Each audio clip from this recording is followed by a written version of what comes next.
إن الحمد لله وحده والصلاة والسلام على النبي بعده أما بعد أعوذ بالله من الشيطان الرجيم بسم الله الرحمن الرحيم إن الشرك لظلم عظيم আজকের সম্মানিত সবার নাজিম ভাই এবং আমার সামনে বসে থাকা ছোট বড় তোয়াল দিলিম ভাই, চুপ করবা। আজকের সাপ্তাহিক আঞ্জুমান, এই সাপ্তাহিক আমার আঞ্জুমানের বিষয়বস্তু হলো শিরক।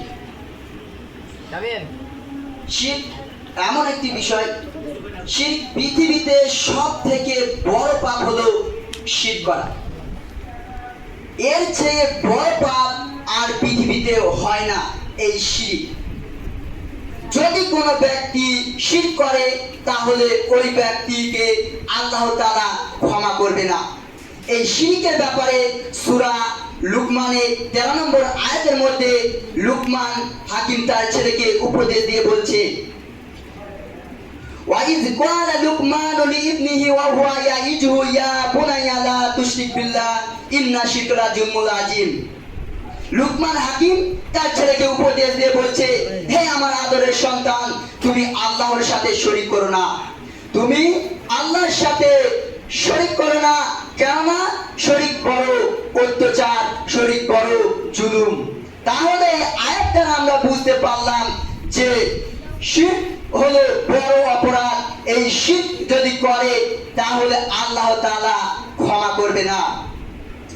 এর ব্যাপারে আল্লাহ তাআলা আরো বলেন, সূরা মাইদা 72 নম্বর আয়াতের মধ্যে বলেন, ইন্নাহু মান ইউশরিক বিল্লাহ ফাকাদ হারামাল্লাহু আলাইহিল জান্নাতা ওয়া মাহুন নার ওয়া মা লিয-যালিমিনা মিন আনসার। আল্লাহ তাআলা বলেন, নিশ্চয় যারা আল্লাহর সাথে শরীক স্থাপনা করবে ওই ব্যক্তিদের জন্য জান্নাত হারাম করে দেওয়া হয়েছে আর তার বাসস্থান হবে জাহান্নাম, তার বাসস্থান হবে জাহান্নাম এবং তার সহযোগিতা করার কেউ থাকবে না। তাহলে এই আয়াত দ্বারা আমরা বুঝতে পারলাম যে কোন ব্যক্তি যদি শিরক করে তাহলে তার জন্য জান্নাতকে হারাম করে দিবে আল্লাহ তাআলা এবং তার বাসস্থান হবে জাহান্নাম এবং আল্লাহ তাআলা ওই ব্যক্তিকে সাহায্য করবে না। আল্লাহ তাআলা আরো বলেন সূরা জুমার 65 নম্বর আয়াতের মধ্যে বলেন, তোমাদের এবং তোমাদের পূর্ববর্তীদের উপরে বলে দেওয়া হয়েছিল যে তোমরা যদি শিরক করো তাহলে তোমাদের যত আমল রয়েছে সব আমল বরবাদ করে দেওয়া হবে, সব আমল নষ্ট করে দেওয়া হবে। নিশ্চয় আল্লাহ তাআলা শিরককারীদেরকে পছন্দ করেন না এবং যারা শিরক করবে তাদেরকে সাহায্য করবে না। রাসূল সাল্লাল্লাহু আলাইহি ওয়াসাল্লাম হাদিসের মধ্যে বলেন, আবু হুরায়রা রাদিয়াল্লাহু আনহু থেকে বর্ণিত, রাসূল সাল্লাল্লাহু আলাইহি ওয়াসাল্লাম বলেন যে তোমরা 7টা জিনিস থেকে তোমরা দূরে থাকবে, তার একটি হলো শিরক। শিরক থেকে তোমরা দূরে থাকবে।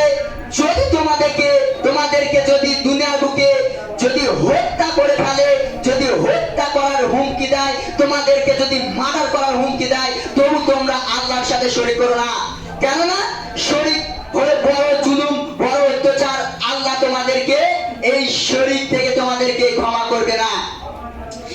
আরো রাসূল সাল্লাল্লাহু আলাইহি ওয়াসাল্লাম বলেন, জাবের রাদিয়াল্লাহু থেকে বর্ণিত একটি হাদিস রয়েছে, রাসূল সাল্লাল্লাহু আলাইহি ওয়াসাল্লাম বলেন, কোন ব্যক্তি যদি বিন্দু পরিমাণ শিরক না করে তাহলে সে জান্নাতে যাবে, আর কোন ব্যক্তি যদি বিন্দু পরিমাণ শিরক করে তাহলে সে জাহান্নামে যাবে।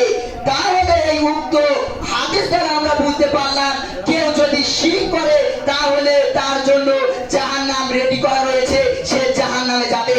আর যদি কোনো ব্যক্তি বিন্দু পরিমাণ শিরক না করে তাহলে সে জান্নাতে যাবে। তাহলে আমরা বুঝতে পারলাম ক্লিয়ার, যদি আমরা শিরক করি তাহলে আমাদেরকে জাহান্নামে যেতে হবে, আর যদি শিরক না করি তাহলে আমরা জান্নাতে যেতে পারবো। পরিশেষে আল্লাহর কাছে দোয়া করি, হে রব্বুল আলামিন, তুমি আমাদেরকে শিরক থেকে দূরে রাখো, আমরা যেন জান্নাতে যেতে পারি শিরক না করে, সেই তৌফিক তুমি আমাদেরকে দান করো, আমিন। এখান থেকে আমার বক্তব্য এটি করলাম। আসসালামু আলাইকুম ওয়া রাহমাতুল্লাহি ওয়া বারাকাতুহু। মাশাআল্লাহ।